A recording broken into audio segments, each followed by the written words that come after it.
그대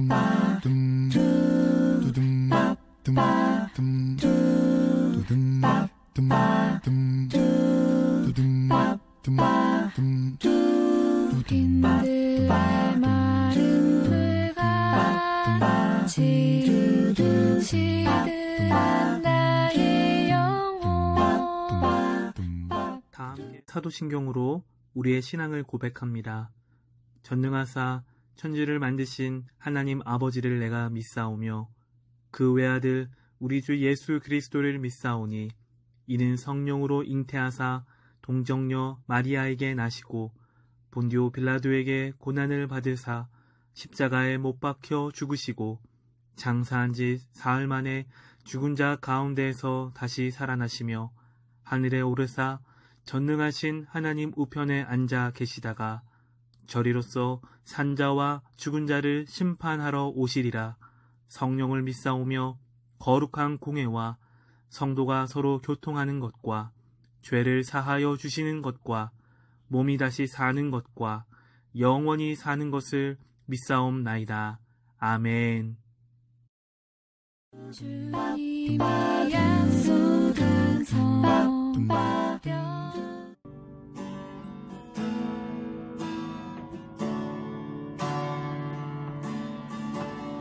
내게 있는 향유가 주께 가져와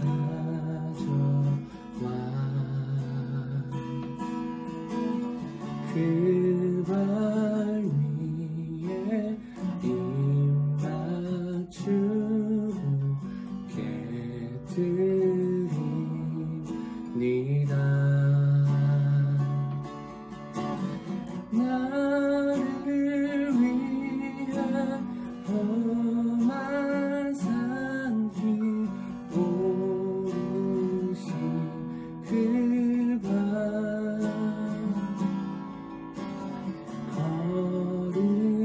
걸음마다 크신 사랑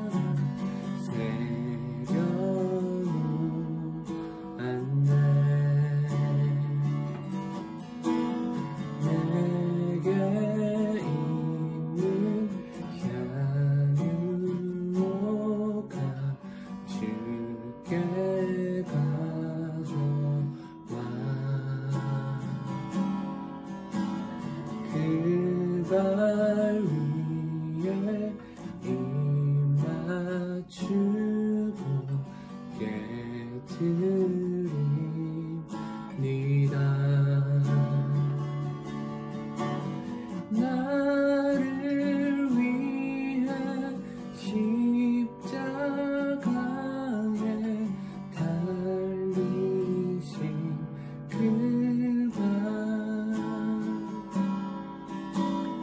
흘린 피로 나의 죄를 대속하셨네. 주님 다시 이 땅 위에 임하신 그때 주의 크신 사랑으로 날 받아주소서.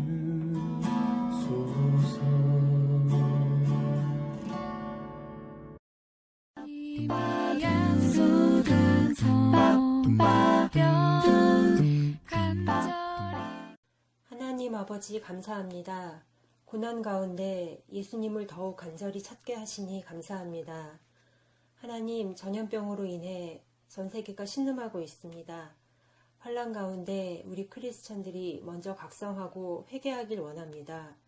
예배를 가볍게 여기는 마음이 있었다면 철저히 낮아져 주를 부르짖게 하옵소서. 하나님의 은혜를 당연하게 생각하며 감사를 망각하고 나태하게 살았다면 돌이켜 근신하고 말씀과 기도로 무장하여 주의 회복시키심을 소망하게 하옵소서.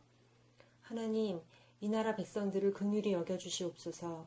유월절 어린 양의 피가 문설주에 발라졌을 때 재앙이 그 표시된 집을 넘어갔던 것처럼 예수님의 십자가 아래에 있는 우리 덕소교회 믿음의 공동체, 형제 자매들의 가정을 코로나 바이러스가 건드리지 못하게 막아주시옵소서. 이 전염병을 계기로 신천지 이단이 어떻게 포교 활동을 하며 어디까지 곳곳에 파고들었는지 낱낱이 드러나게 하심을 감사드립니다. 이제 다시는 우리 민족이 더러운 사탄마귀의 이단의 세력에 속지 않게 하시며 예수 그리스도의 십자가의 완벽한 성취 앞에 무릎 꿇어 복종하게 하옵소서. 주님의 심판의 날에 우리를 구별된 자로 바로 서게 하시며 믿음을 굳게 지키게 하여 주시옵소서. 하나님, 우리 덕소교회 중등부가 6주째 영상으로 예배를 드립니다. 우리가 어디에나 계시는 하나님의 임재 앞에서 주를 경외하며 전심으로 경배하기 원합니다. 우리에게 행하신 여호와 하나님의 인자하심을 끊임없이 찬송합니다. 이번 고난주간 특별히 하나님께 집중하여 진리의 말씀을 깊이 묵상하고 분별하며 선하신 하나님의 완전한 인도하심을 바라게 하옵소서. 성령 하나님의 권능으로 한 주간의 삶을 승리하게 하실 주님을 기대합니다. 나의 호흡이 되시는 예수님의 이름으로 기도합니다. 아멘. 기다리네 강남의 마른 땅. 하나님께서 우리에게 주시는 말씀은 마가복음 14장 1절부터 9절 말씀입니다. 그러면 제가 읽을게요. 이틀이 지나면 유월절과 무교절이라 대제사장들과 서기관들이 예수를 흉계로 잡아 죽일 방도를 구하며 이르되 밀란이 날까 하노니 명절에는 하지 말자 하더라.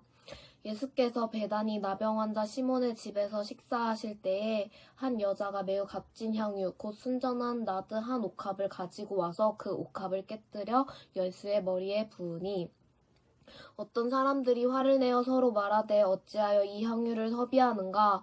이 향유를 300데나리온 이상에 팔아 가난한 자들에게 줄 수 있었겠도다 하며 그 여자를 책망하는지라. 예수께서 이르시되 가만두라. 너희가 어찌하여 그를 괴롭게 하느냐? 그가 내게 좋은 일을 하였느니라. 가난한 자들은 항상 너희와 함께 있으니 아무 때라도 원하는 대로 도울 수 있거니와 나는 너희와 항상 함께 있지 아니하리라. 그는 힘을 다하여 내 몸에 향유를 부어 내 장례를 미리 준비하였느니라. 내가 진실로 너희에게 이르노니 온 천하에 어디서든지 복음이 전파되는 곳에는 이 여자가 행한 일도 말하여 그를 기억하리라 하시니라. 아멘.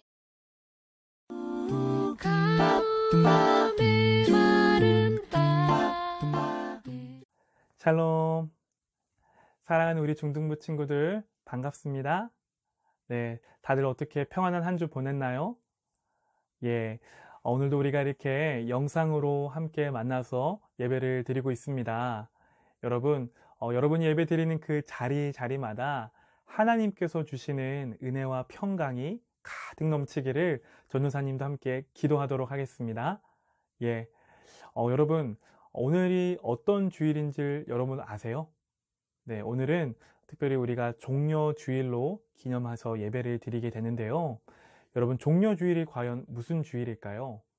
네, 이제 예수님께서 나귀를 타시고요, 예루살렘에 입성하시게 됩니다. 그때 많은 사람들이 예수님을 향해서 종려나무 가지를 흔들면서 이렇게 외쳤다 그래요.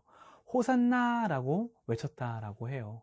자, 이 종려주일은요, 예수님을 환영한 사건을 기념하는 주일이 바로 종려주일입니다. 자, 그리고 더 나아가서 이제 이번 한 주간은 고난주간으로 보내게 될 거예요.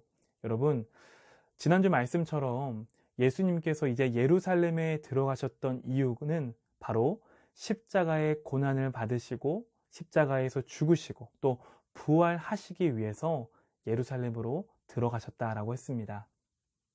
특별히 이번 한 주 이제 우리가 예수님의 고난과 십자가의 죽음을 기억하면서 어떤 마음으로 우리가 예수님 앞에 서야 하는지를 오늘 말씀을 통해서 우리가 좀 살펴보기를 원하는데요. 전도사님은 오늘 함께 읽은 마가복음 14장 1절로 9절까지 말씀을 토대로 거룩한 낭비라는 제목으로 잠시 말씀 나누도록 하겠습니다. 여러분, 전도사님이 이제 3개의 문장을 읽어줄 텐데요. 자, 이 문장들 안에 있는 공통점이 무엇인지 한번 찾아보세요. 네, 잘 들어보세요. 소리 없는 아우성, 지는 것이 이기는 것이다. 어린이는 어른의 아버지다. 자, 여러분 찾으셨나요?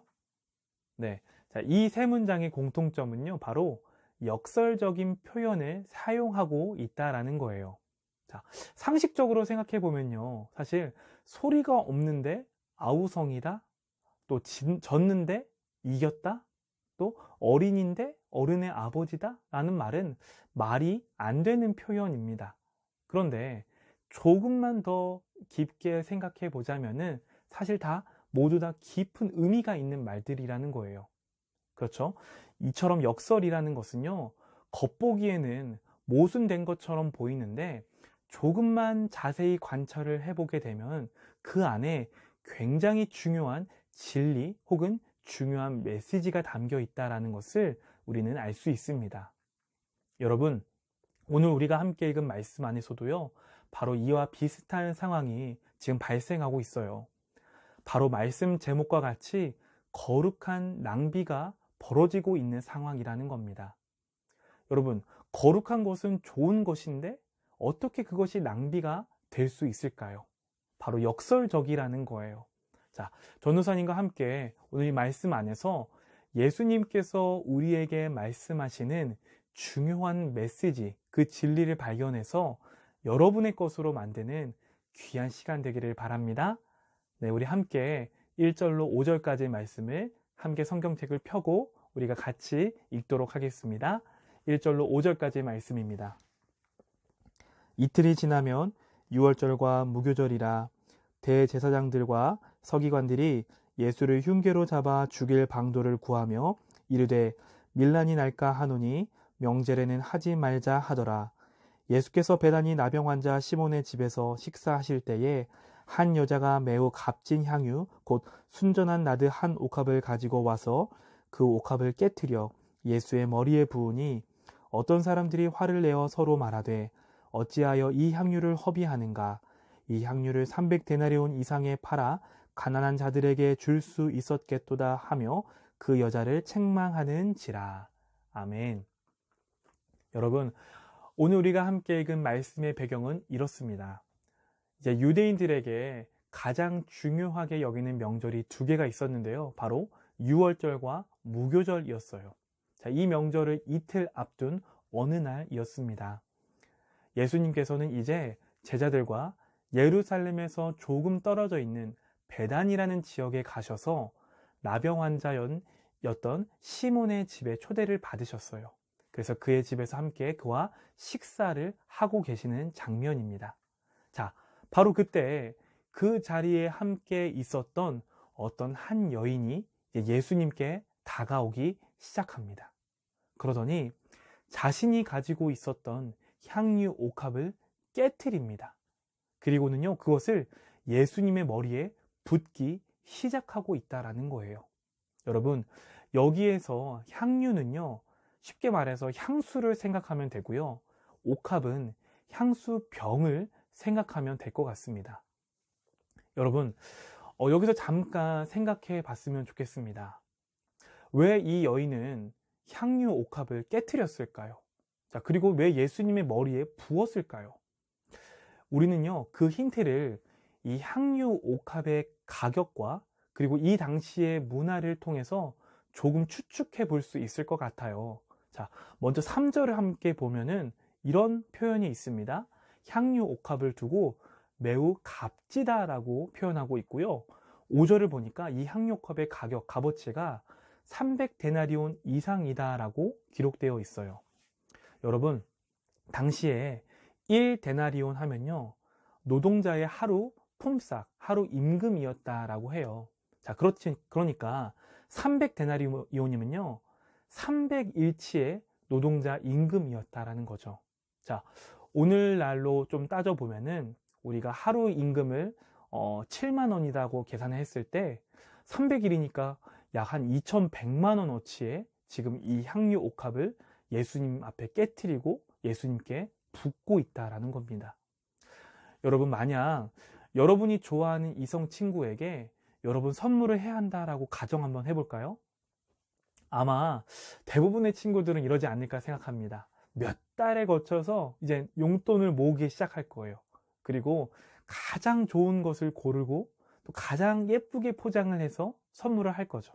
그쵸? 자, 설령 내가 이 선물을 주고 나서 당분간 나는 막 삼각김밥만 먹고 라면만 먹어야 한다 할지라도 이 선물을 받아든 상대방이 좋아하는 그 모습만 생각하면 그것은 전혀 문제가 되지 않는 거죠. 오히려 더 행복하게 여겨질 거란 말입니다. 여러분, 아마 전도사님 생각에는 이 여인의 마음도 그랬던 것 같아요. 내가 정말로 사랑하는 예수님, 그분이 지금 내 앞에 계시는데 내가 무언가 좋은 것으로 예수님께 대접해드리고 싶은 그 마음이 바로 이 여인의 마음이었다라는 겁니다. 여러분, 그리고 그 당시의 문화 안에 이런 문화가 있었다라 그래요. 이스라엘 여인들에게는요, 이 향유는 곧 시집을 가는 여인의 필수품이었다라고 합니다. 여인이 결혼을 하게 되면 이제 남편의 머리에 이 향유를 한 방울 딱 떨어뜨리는데요. 이것은 무엇을 의미하냐? 곧 나의 남편은 오직 당신뿐입니다 라는 그런 고백이 바로 담긴 행동이 향유를 머리에 붓는 행동이라고 합니다. 또한 남편의 지인들 중에 아주 귀중한 손님들이 방문했을 때에 그들에게 최고의 존경과 예우를 표하는 그런 모습이 바로 향유를 머리에 붓는 것이었다라고 합니다. 자, 정리하자면요. 이 여인이 지금 값비싼 향유 옥합을 깨트려서 예수님의 머리에 기름을 부었다라는 것은 곧 예수님만이 나의 영원한 신랑이시며 예수님만이 내 인생에서 최고로 귀한 분이다라는 것을 고백하는 행동이 바로 이 행동이었다라는 겁니다. 여러분, 이 모습을요, 옆에서 지켜보고 있었던 무리들이 있었어요. 이들은요, 이 여인의 행동이 굉장히 못마땅했던 것 같아요. 그리고 이 여인을 향해서 이렇게 말합니다. 아니, 어째서 이 비싼 향유를 이렇게 낭비하십니까? 이 향유를 팔아서 얻은 수익으로 가난한 자들에게 나누어 주는 게 더 낫지 않습니까? 라고 말하고 있어요. 성경을 보니까요, 이들은 이 여인의 행동을 두고요, 허비했다라고 평가하고 있고요, 그를 책망했다라고 성경은 말하고 있더라고요. 여러분, 사실 우리가 상식적으로 생각해 보자면요, 이들이 말한 평가는 맞는 말이에요. 그리고 지금까지 예수님께서 가르쳐 주신 그 가르침에 비추어서 생각해 볼 때도 가난한 자, 병든 자, 그리고 소외받는 자들을 돕는 것은 마땅히 해야만 하는 행동이었다라는 거예요. 자, 그래서 이들이 보기에는 이 여인이 했던 이 행동은 쓸데없이 낭비한 것처럼 보였다라는 것이죠. 하지만 이 여인의 행동을 두고요, 예수님께서는 전혀 다른 평가를 내리고 계시는데요. 우리 함께 6절과 8절까지 함께 읽어보도록 하겠습니다. 6절입니다. 예수께서 이르시되 가만두라. 너희가 어찌하여 그를 괴롭게 하느냐. 그가 내게 좋은 일을 하였느니라. 가난한 자들은 항상 너희와 함께 있으니 아무 때라도 원하는 대로 도울 수 있거니와 나는 너희와 항상 함께 있지 아니하리라. 그는 힘을 다하여 내 몸에 향유를 부어 내 장례를 미리 준비하였느니라. 아멘. 여러분, 예수님께서 지금 이 여인의 행동을 어떻게 평가하고 계십니까? 6절입니다. 그가 내게 좋은 일을 했다라고 예수님께서 평가하고 계십니다. 그리고는요, 이렇게 말씀하고 계세요. 7절을 보면 가난한 자들은 항상 너희와 함께 하기 때문에 너희가 원하는 때에 언제든지 도와줄 수 있지만 나는 너희와 항상 함께 있지 않을 것이다. 이 여인은 지금 나의 장례를 미리 준비한 것이다 라고 예수님께서 이 여인의 행동을 평가하고 계십니다. 사랑하는 우리 친구들, 왜 이 같은 사건을 두고 어떤 사람들은 낭비했다라고 말하는 반면 예수님께서는 좋은 일을 했다라고 평가하시는 것일까요?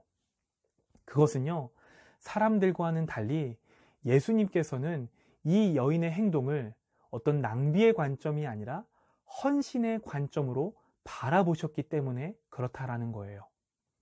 여러분, 물론 가난한 사람들을 돕는 것은 잘못된 일은 아니에요. 하지만 예수님께서 지금 이 사건을 통해서 그보다 더 중요한 일이 있다라는 것을 제자들에게 알려주시기 원하셨다라는 겁니다. 여러분, 그것이 무엇이었을까요? 그것은요, 이런 것이었을 거예요. 이제 내가 곧 십자가에서 죽을 것이다. 내가 이 땅에 온 궁극적인 목적은 그저 가난한 자들의 배고픔만을 해결하기 위해서 온 것이 아니라 사탄의 통치를 몰아내고 죄와 죽음을 물리치고 하나님의 나라를 시작하기 위해서 내가 왔다. 그런데 너희는 여전히 내가 짊어져야 할 십자가의 의미에 대해서 깨닫지 못하고 있구나라고 지금 제자들을 향해서 말씀하고 계시다라는 거죠. 여러분, 앞서 가난한 자를 돕는 것이 더 나은 일이 아닌가요? 라고 여인을 책망한 사람은요, 사실 여러분이 잘 아는 은 30에 예수님을 팔아넘긴 예수님의 제자인 바로 가룟 유다였습니다. 여러분, 가룟 유다가 이렇게 말한 것도요, 사실 진심이 아니라고 성경은 말하고 있는데요. 요한복음 12장 6절은 다음과 같이 말합니다. 이렇게 말함은 가난한 자들의 생각함이 아니요 그는 도둑이라 돈꾀를 맞고 거기 넣는 것을 훔쳐 가밀어라. 여러분, 정리하자면요, 눈에 보이는 것이 전부였던 가룟 유다와 같은 제자들에게는 여인이 예수님께 드렸던 이 향유 옥합은 낭비처럼 보였다라는 거죠. 그들은 세상의 기준으로 볼 땐 계산도 빠른 사람들이었고요, 합리적으로 생각하는 사람들이었고요, 도덕적이고 윤리적이며 무언가 효율적인 대안을 제시하는 그런 사람처럼 보일지는 모르지만 하나님의 나라의 기준으로 봤을 때는 여전히 그들은 맹인처럼 눈은 어두워져 있고 하나님 나라와는 전혀 상관없이 살아가는 자들이었다라는 겁니다. 하지만 하나님 나라의 기준으로 봤을 때는 이 이름 모를 여인의 행동은 결코 낭비가 아니었다라는 거예요. 오히려 이 여인의 행동은 이제 곧 다가올 예수님의 십자가의 죽음이 마치 이와 같다라는 것을 보여주는 하나의 예고편과 같았다라는 겁니다. 여러분, 여인에게 이 향유 옥합은요, 자기의 전 재산, 그러니까 자기의 전부였습니다. 자, 자신의 전부였지만 아낌없이 예수님께 드렸던 것처럼 가장 존귀한 분이신 예수님께서 죄인들을 위해서 아낌없이 자신의 모든 것을 십자가 위에서 내어주실 것임을 보여주는 사건이 바로 이 사건을 통해서 예수님께서 우리에게 말씀하고 계시다라는 겁니다. 그래서 이 여인의 헌신을 두고 예수님께서는 낭비라 말씀하지 않으시고 좋은 일을 했다라고 평가하신 것입니다. 지금 이 영상으로 함께 예배를 드리는 우리 사랑하는 중등부 친구들, 먼저는 여러분 모두가요, 눈에 보이는 것이 아닌 하나님 나라의 기준을 여러분의 삶의 기준으로 삼는 여러분 모두가 되기를 주님의 이름으로 간절히 소원합니다. 네, 여러분, 눈에 보이는 것을 따르는 사람들에게는요, 사실 지금 우리가 이 자리에 앉아서 예배드리는 이 시간, 그리고 이 예배, 그리고 하나님 앞에 드리는 이 물질들, 헌신들, 이 모든 것들은요, 사실 낭비하는 것처럼 보입니다. 오히려요, 그 시간에, 그 물질로, 그 예배드리는 시간에 자기 개발하는 데 쓰거나 아니면 오히려 도덕적이고 윤리적이고 조금 더 생산적인 일을 사용하는 것에 사용하는 것을 지혜롭고 더 상식적이지 않냐라고 오히려 우리를 책망할 거예요. 여러분, 그렇지만 하나님 나라를 기준으로 삼는 그런 사람들에게는요, 우리가 지금 드리는 이 예배, 그리고 우리가 드리는 하나님께 드리는 시간, 물질, 헌신들은요, 결코 낭비가 아니라는 거죠. 오히려 그것은 역설적이게 거룩한 낭비라는 겁니다. 왜냐하면 예수님께 드리는 그 모든 헌신을 예수님께서는 좋은 일이다라고 평가하시고 이 헌신을 기억하실 것이기 때문에 그렇습니다. 여러분 9절 말씀을 함께 볼까요? 9절은 이렇게 말합니다. 내가 진실로 너희에게 이르노니 온 천하에 어디서든지 복음이 전파되는 곳에는 이 여자가 행한 일도 말하여 그를 기억하리라 하시니라. 아멘. 사랑하는 우리 중등부 친구들, 전도사님이 이 말씀 전하고 마무리하도록 하겠습니다. 지금으로부터 약 130여 년 전 29세의 나이로 조선 땅에 들어와 5년 만에 양화진 외국인 묘지에 최초로 묻힌 존 헤론 선교사님이라는 분이 계십니다. 여러분, 이분은요 1858년에 목사였던 아버지 밑에서 태어나게 되고요, 1884년 봄 최초로 장로교 조선 선교사로 임명을 받아 1885년 6월 21일 이제 인천에 있는 제물포항에 통해서 한국으로 들어오게 됩니다. 조선이죠, 그때 당시에는. 자, 그는요 이제 알렌 선교사의 뒤를 이어서 한국 최초의 현대식 의료기관이었던 광해원이라는 곳에 제2대 원장으로 일하기 시작하게 됩니다. 여러분, 당시 많은 기록들이 전해주고 있는 조선인들의 모습은요 참 그야말로 끔찍했다라고 전해지는데요, 막 각종 질병으로 인해서 이 병원에는요 밤낮으로 환자들이 몰려들었다라고 합니다. 이 헤론 선교사님은 이제 쉼 없이 이 밀려드는 환자들을 날마다 치료하고 돌봐 주셨습니다. 뿐만 아니라 그는 이제 성경을 한글로 번역하는 일과 기독교 문서 선교에도 그 가진 힘을 쏟았다라고 전해집니다.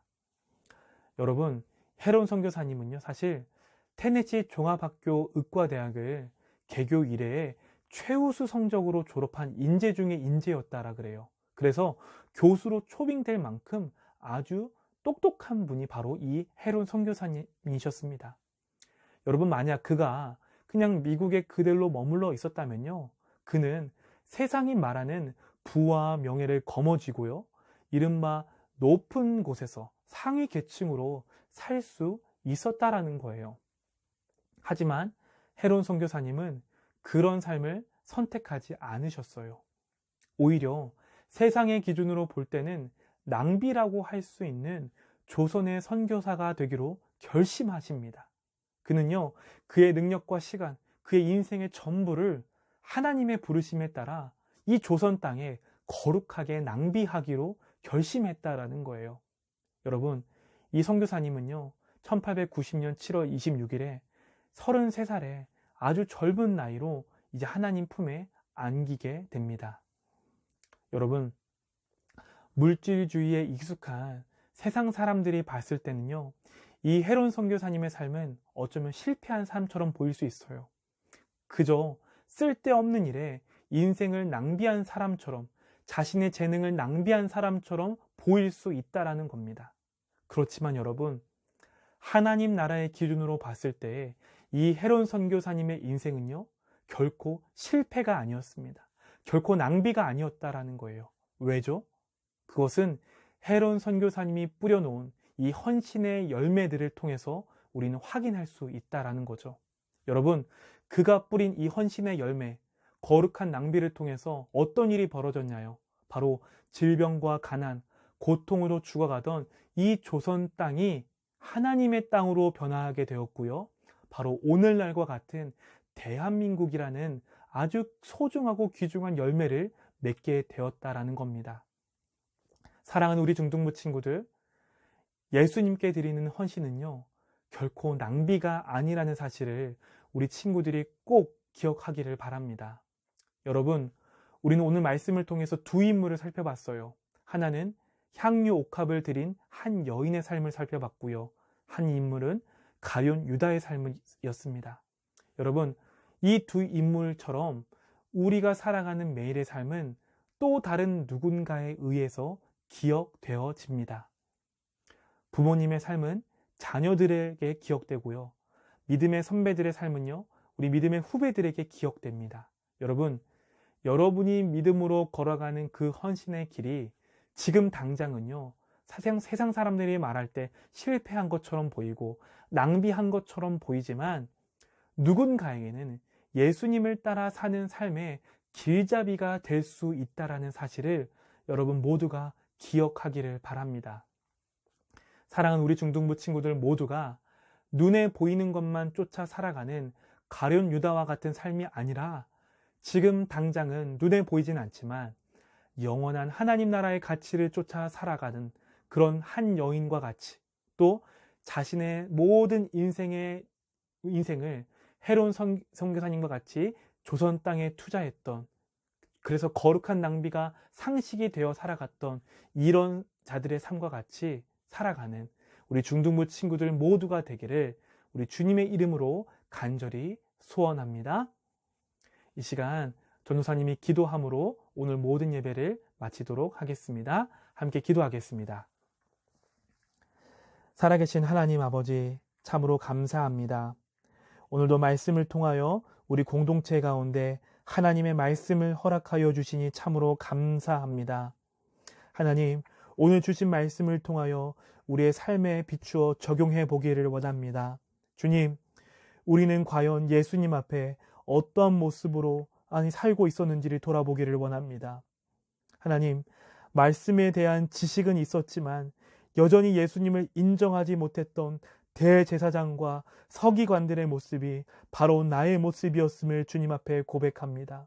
주님, 예수님을 따르는 제자의 삶을 살겠다고 고백했지만 여전히 예수님께서 요구하시는 십자가의 길 앞에서 주저하고 계산적이고 합리적으로 반응했던 이 가룟 유다와 같은 모습이 바로 나의 모습이었음을 주님 앞에 고백합니다. 주님, 이 시간 우리의 모든 이기적인 모습과 계산적인 모습을 주님 앞에 회개하오니 주님 용서하여 주시옵소서. 이 시간 주님 앞에 간절히 소원하는 것은 예수님께 자신의 삶의 전부를 내어드렸던 이 이름 모를 여인처럼 우리도 예수님 앞에 우리의 모든 것을 내어드리는 거룩한 헌신의 결단이 지금 우리 안에서 일어나기를 소원합니다. 우리가 드리는 매 예배 가운데 이런 거룩한 헌신이 일어나게 하여 주시고, 깨어진 부모님과의 관계 안에서, 또한 깨어진 친구와의 관계 안에서 하나님 헌신이 일어나게 하여 주시옵소서. 또한 내가 쉽게 용서할 수 없고 용납할 수 없는 그런 사람과의 관계 안에서도 이 헌신의 결단이 우리 안에 일어나게 하셔서 사람들이 봤을 땐 그 모든 것이 낭비라 평가할지 모르지만 하나님 나라를 살아가는 우리는 거룩한 낭비가 상식이 되게 하시고 하나님 나라의 기준으로 헌신된 자들로서 살아가는 중등부 모든 친구들 될 수 있도록 하나님 우리 위에 은혜를 허락하여 주시옵소서. 특별히 어려운 상황 속에서 우리 친구들 이제 차례대로 개학을 맞이하게 됩니다. 아직 모든 것이 낯설고 생소하지만 우리 친구들 주님의 지혜와 능력으로 새 학기를 시작하게 하시고 또한 새 학기 잘 적응할 수 있도록 하나님 은혜를 허락하여 주시옵소서. 어디에 있든지 무엇을 하든지 하나님의 영광을 위해서 살아가는 사랑하는 중등부 친구들 될 수 있도록 주여 함께하여 주시옵소서. 또한 코로나 바이러스로 인하여서 고통받는 모든 이들의 아픔을 위로하시고 치료의 은혜를 주님 허락하여 주시옵소서. 하루속히 이 모든 상황이 회복되어서 중등부 공동체가 함께 모여 하나님을 기쁨으로 예배하는 그날이 속히 올 수 있도록 하나님 우리 위에 은혜를 베풀어 주시옵소서. 주님, 이 모든 말씀 우리를 위하여 자신의 모든 것을 내어주시기까지 우리를 사랑하신 살아계신 예수 그리스도의 이름으로 간절히 기도합니다. 아멘.